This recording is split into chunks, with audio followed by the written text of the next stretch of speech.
Dave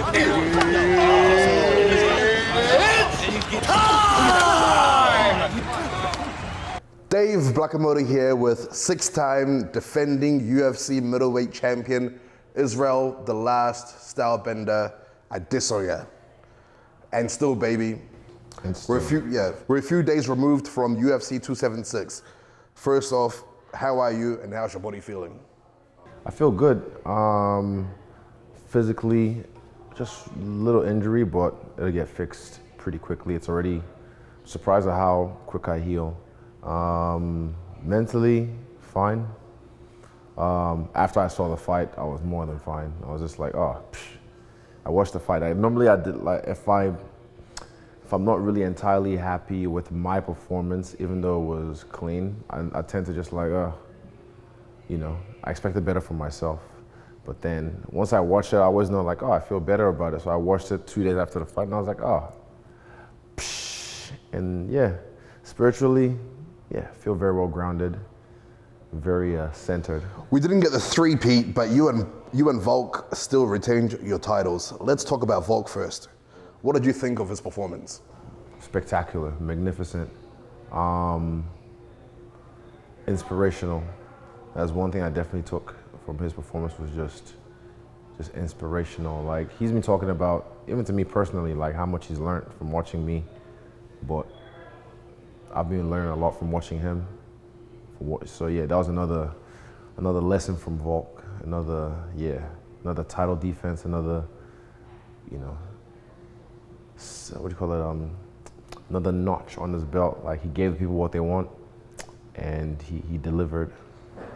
It was unfortunate that Brad got caught with a body shot, which led to his loss by guillotine submission.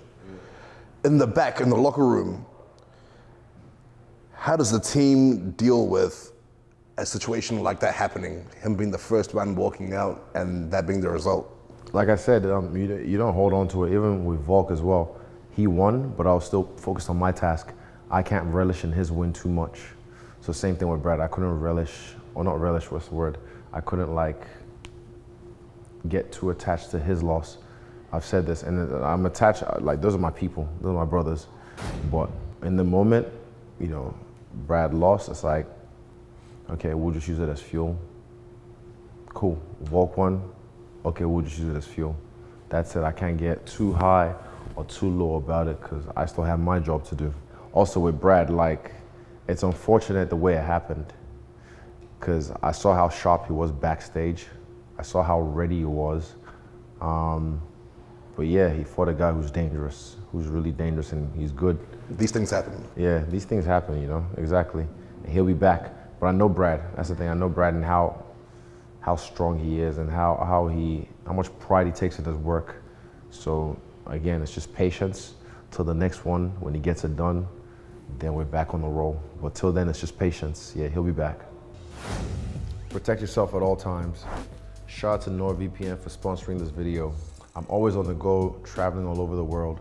To stay connected, I have to use a range of different public networks. Privacy is never guaranteed, and my personal information could be at risk. That's why I always keep my NordVPN activated. With NordVPN, all of your internet data stays safe behind the wall of next-gen encryption. With over 5,000 servers in 59 countries, you can enjoy the internet with peace of mind. Their new desktop threat protection feature steps up your cybersecurity. Once activated, it protects you from all kinds of malicious sites, viruses, and intrusive ads, even when you're not connected to a VPN. Head to nordvpn.com/stylebender. Every purchase of a 2-year plan will get you 1 additional month free. It also comes with a 30-day money-back guarantee. That's nordvpn.com/stylebender. Link in the description below. Let's talk about Fight Week. What was the atmosphere like amongst the CKB and freestyle fighting camp staying together during Fight Week at that compound? The energy was beautiful. It was just cool to be surrounded by the people that we love. From a lot of people from back home as well, popping in, you know, playing basketball, just doing, you know, what we do.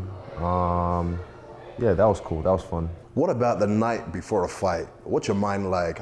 Are you constantly thinking about the fight, the game plan, or have you like surrendered yourself to the outcome? You know you've put the work in, you've not cut any corners. Kind of have, not fully, but like I think about the fight a little bit, but mainly I'm just chilling. Paralysis over analysis. I never overanalyze. I never sit there and think this, what this and that. Now that's too much. So I just chill.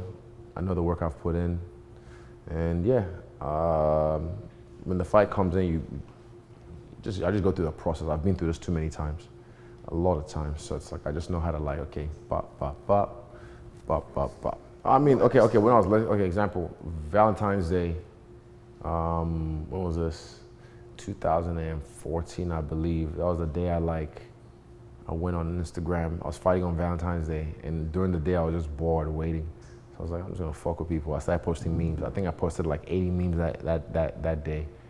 People got really mad. Oh my God, unfollowing, this is too much. They were like, fuck it, this is funny, keep going. Like people were entertained, and they were really funny memes. It was all about just the event, Valentine's Day, and yeah, it was funny. It was good. It was my way of passing the time, keeping myself entertained and being light. I wasn't thinking about the fight. So it sounds like you've always sort of been that way. Yeah, I'm not gonna stress over the fight. The fight's already done. I've done the work. Nothing else I can do from then to the fight is gonna like change the outcome significantly because my mind's already strong as well. And I know what I have to do to get the job done. Is that something you think that more fighters should work on? Because they've put in 8+ weeks of work. Some people, like that 1 week, they're in the city, it could sort of stifle their performance and the outcome. Yeah, one thing more fighters should work on. And how they can sort of like, get to that level. One thing more fighters should. Just patience, if I'm being honest, because a lot of people get impatient. And then even at the weigh-ins, at the press conference or whatever, they start to like, it's a little, even those, you can enjoy those a little bit, but don't release the venom too quick, Don't show your hand too quick as well. Don't show your hand too quick, because it's easy. Even this fight week, I saw a few things where I was like, that's out of character. It's okay, but you just watch. So it's true what they say, like most fighters say fighting is 90% mental. Nah, well, it's 100% mental, like even for the physical, 100% mental, 100% physical. It takes everything. Something I learned recently, it just takes everything. It's not like, there's no percentage of it's all in. So yeah, but just don't show your hand too early. Just wait till the fight's on, and then you can display. Let's talk about fight night. The entrance. What was the inspiration for it? Like I said, felt big, felt WrestleMania, felt Super Bowl, and I wanted to show out. I wanted to create a show. Like, this is not just about fighting, it's about entertainment as well. And yeah, I felt like I did just that. That was fun. It was fun to just even channel, The Undertaker, a character that I've watched for years in wrestling, and then the way everything just played out, having, Money in the Bank, I think, was that same night, and then people from WWE were at the fight. Yeah, it was cool. After the entrance, you find yourself across the cage from the dark horse of the middleweight division. First off, have you rewatched the fight? And if so, how many times? I rewatched it 2 days after the fight, and I watched it once. That's all I needed for now. And yeah. Oh no, I was just happy with the performance. I wasn't ecstatic about the performance, but I was happy with it. It wasn't what people were trying to make it out to be. From your own point of view, how did the fights unfold? From my own point of view, let me see, from round 1 to the end, I didn't really take my foot off the gas too much. Only time I wasn't able to was when he held me against the fence. And yeah, I broke away when I needed to, and I kept on fighting. As soon as I broke away, I'd normally just keep on him straight away, because I know he's tired from holding me, or because I could feel a squeeze. He was just holding me, and I was like... So you couldn't feel him try to advance the position? Literally at one point he goes, "You don't like wrestling, do you?" And I was like, "Well, take me down then." And I was still hitting him. I was still trying to hit him from that clinch position. And the underhooks I couldn't get all the time, because he literally just locked it down. And I'm like, okay, cool. Eventually, he can't hold this for long. When I feel him weaken, I'll get away. And when he weakened, I got away. And then I'd put pressure on him straight away, trying to create openings. Just wasn't able to create the ones that I needed that time. But yeah, these things happen. Did you guys have any other like chit chat moments during the fight? Early on, yeah. What was he saying? I think I said easy. I jabbed him. I was just jabbing him easy, and I was like, easy. You know, do it again, do it again. Is that what he said? Yeah, I think that's what he responded. Do it again. And then I was just like, I'm not gonna engage in this with him. I'm just gonna keep finding the spot. And yeah, but this is the nature of the game, man. You know, like, I think people are, not a lot, when I say people, I don't mean everybody. Some people, the ones who are the critics, the experts, they're the ones like, oh, this happened, he should have done this. And they're saying like, oh, he said this, you know, he said he's gonna knock him out. He said, look, you can go down that whole fight card and people saying what they're gonna do in the fight. Not just myself, other athletes. Shout out to Max Holloway, you know, he said, you know, I'll be surprised if this goes more than 3 rounds, because he was that confident in himself. You know, he didn't get the job done, but I'm not, you know, you're not gonna kick a man while he's down. You only kick him when he's up. Yeah. No, but I mean, like, you see what I mean? But I'm saying, like, we all believe in what we're gonna do, you know? Yeah. Not just Max, everyone else, you know, I feel like I'm gonna do this, and I know what I can do, and I know what I could have done to him, and I was trying to do it to him, but it just didn't happen the way I wanted it to. But again, I'm the one getting flack. Like, there was no bit in that fight where I took my foot off the gas in the sense that I'm coasting. I wasn't coasting. I was like, I'm gonna keep touching him, and I'm gonna keep touching him until he falls. I didn't want to overcommit. If I overcommit, I knew he was gonna counter me, or I knew I'd leave myself in a vulnerable position, and that's stupid. But I was right there in his face. You watched the fight, right? Even I posted a clip of the 5th round where I was literally just like, pop, pop, pop, pop, pop. Okay, move, pop, boom, jab, ooh, look at that. And I was just like in his face, working. The bait tried to press that, he tried to press, and I was like, control, control, elbow. Hope I was this close to cutting him, but it's just like, you know, for me, like, again, it's not about everybody. For me, when I'm like, after the fight, if the fight wasn't in front of a crowd, I would have still been the same way because of what I expected to do to him. You know, and it's just the like I said, the pressure I put on myself, and then the criticism I give to myself. Like, I should have done this, I should have done that. Not about other people. Like, that's secondary. It's just, yeah, it's just white noise, but still, it's more about me and what I expect from myself and what I know my potential is to do with a certain opponent. You threw 27% or 70 more strikes than Jared. How were you able to shut down his offense? Well, I could tell you, it's pretty simple for people who know what they're looking at, but you guys probably don't. A lot of you guys don't know what you're looking at. Footwork, big factor.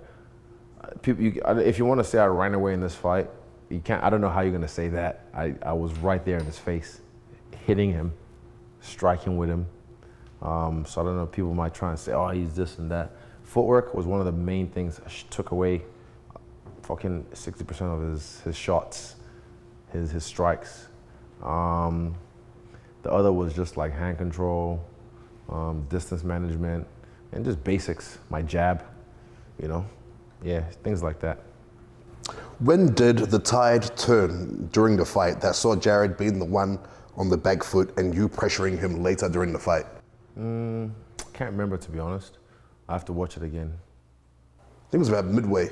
Yeah, well, when he started wrestling, I was like, oh, what? He started getting gassed. Yeah, I could feel him. Also, at one point, I think before the 4th round, I turned over and I see he stopped standing up in between the corner. He started sitting down. I was like, huh. So that's when I was like, okay, I need to work. Like, that was in my mind. I was like, okay, he's sitting down now. Because I knew he was tired and I knew he was trying to mirror me. Because even like in the introduction, he was looking across, trying to get me out of my zone, out of my character or whatever. I was just like, this cunt, are you trying to play games? And I kind of felt a little bit like he was, like, I can't bring this guy's name up, Costa, like trying to like, you know, do all this, ooh, look at me. So I was just like, fuck, I'm gonna get you, I'm gonna fuck you up. It was just fuel. But then, yeah, around like, yeah, end of the 3rd round, I could see like, okay, because he sat down, I was like, that was the first like blood in the water for me. But like I said, he used his breath. He got his breath back. He had a good second wind. So he didn't let me know how tired he was maybe. But yeah, I knew he was tired, and I tried to put it on him. Yeah, but it was around the end of the third round. I wish I had seen it better, but I saw him sitting down. His coaches were in my vision a little bit, but I knew he was sitting down, and I was like, okay, this guy's really tired. Yeah. What do you think you could have done better?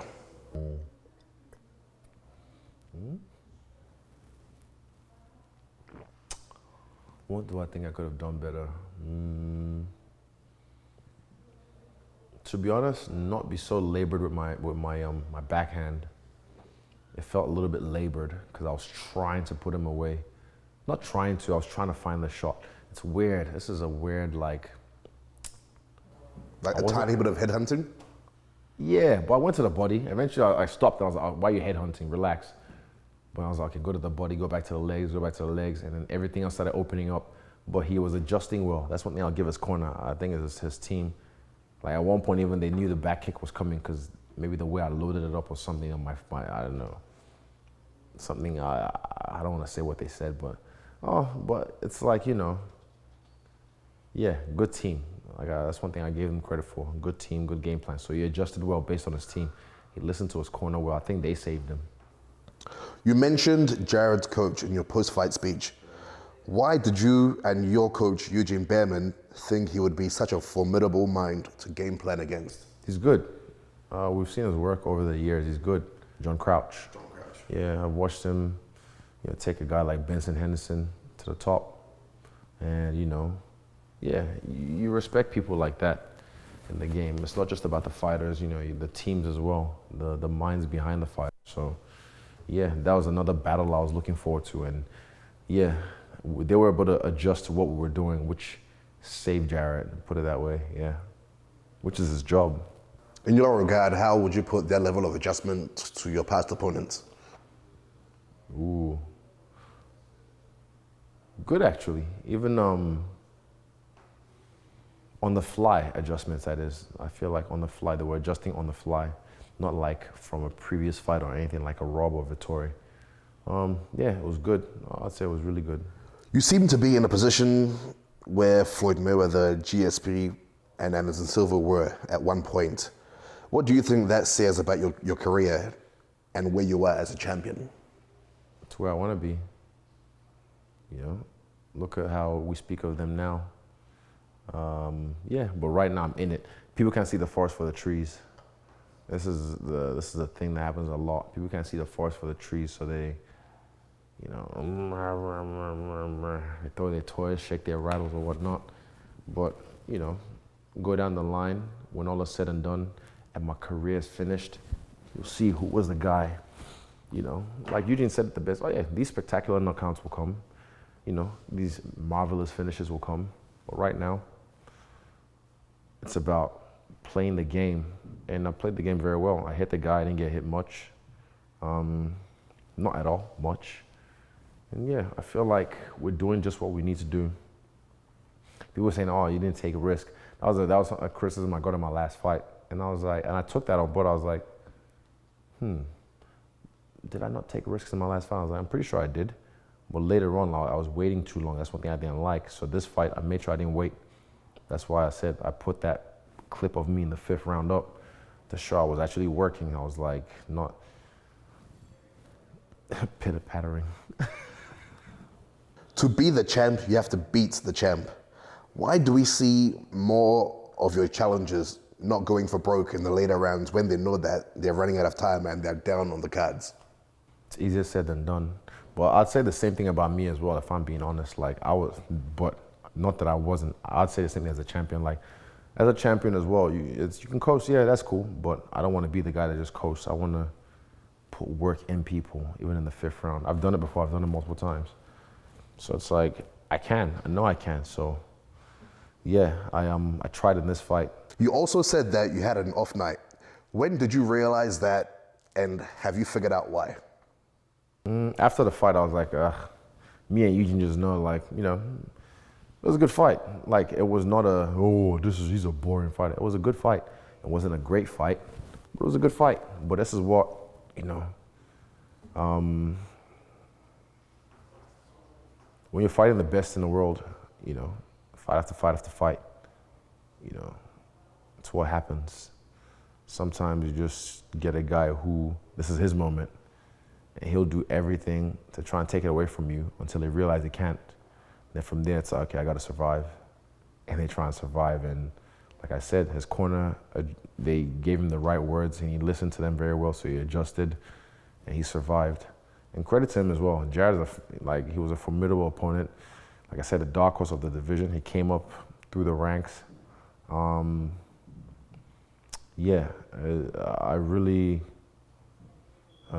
just really wanted to do what I set out to do. Like, fuck everybody else. It's what I set out to do. The way, imagine how I saw it, the entrance, going in there and then just like style it on him in the first.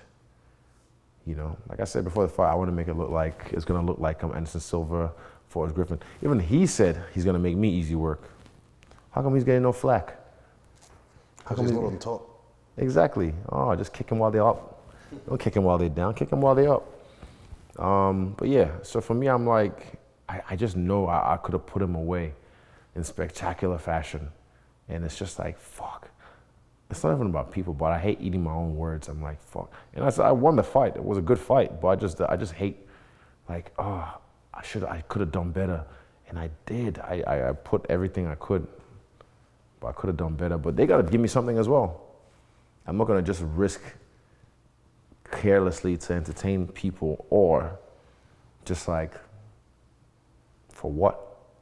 Like, I'm probing, I'm doing all the right things, I'm touching him. Then he's gonna just, okay, I'm gonna hold. He's like, you don't like wrestling, do you? Knees me in the thigh a couple of times. I was like, all right then, yeah. What did you think of Sean Strickland's performance and game plan against Alex Pereira? He should have listened to me. He should have listened to me when I told him, just focus on the guy you have in front of you. Not me, the guy you have in front of you. Because he was trying to it was like that idiot in the back of the class. I hated having to address that idiot in the, you know what I mean? It's like, I'm trying to fucking work, and then the guy I'm focused on is next to me, or like down the line, and there's this idiot, this dumbass back of the class that's just like, mama, and just disrupting. And I was just like, yo, it's not me you have to worry about. Focus on this guy. But he thought he had the opportunity. I'm like, all right, bet. If he actually did what he had to do, me and him would have been fighting next. Don't fight with your ego. He fought with his ego. Even he said, I thought I was doing pretty well. He said it's not everything kind of. You're not doing pretty well. It's all a genjutsu. I've seen this before. I've done this before. So it's like, yeah, I saw it happening. I was like, you can see it. I was just like, I even, what's his name? Pereira's first UFC fight, I could see it happening. I was like, oh, here comes a flying knee. Because you know he's going to shoot well-timed knee, just straight up. There it is. Oh. I was like, yeah, here comes a flying knee. You can see it coming. And I was kind of watching this. I was like, change up. But Pereira didn't use a change up. He just threw a left hook. Literally, really simple.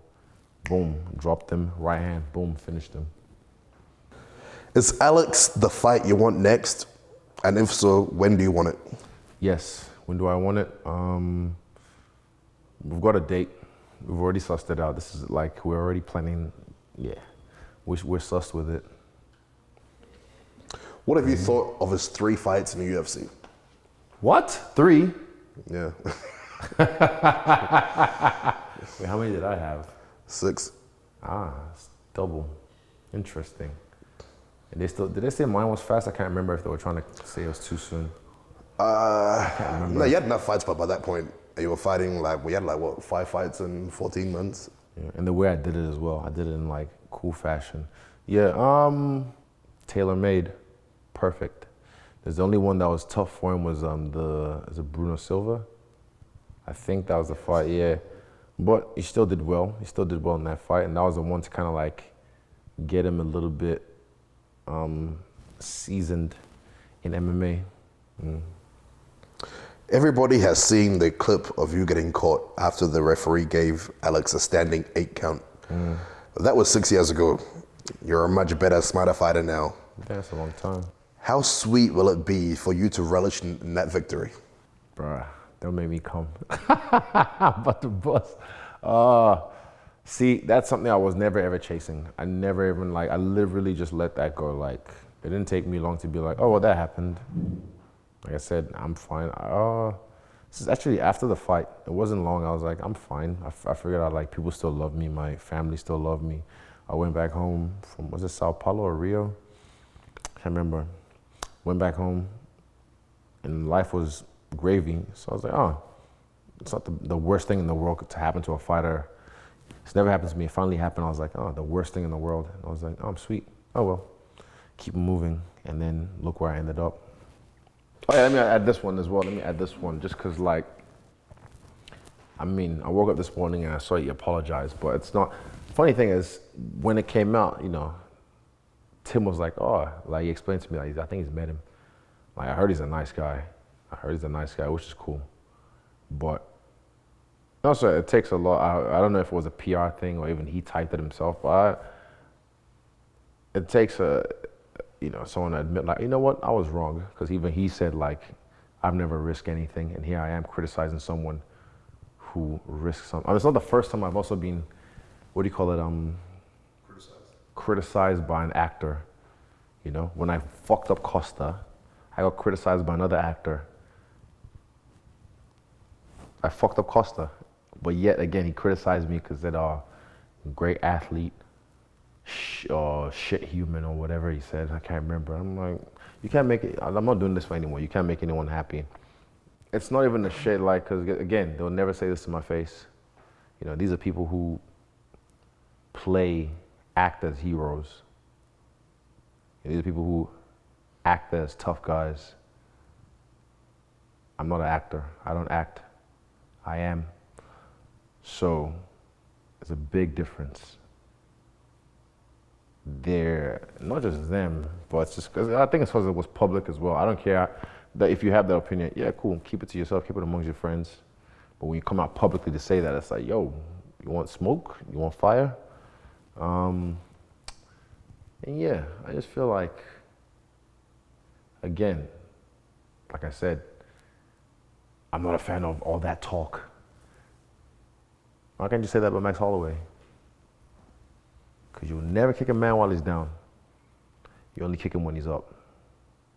Anyway. And still. And still. Boom. And forever will be.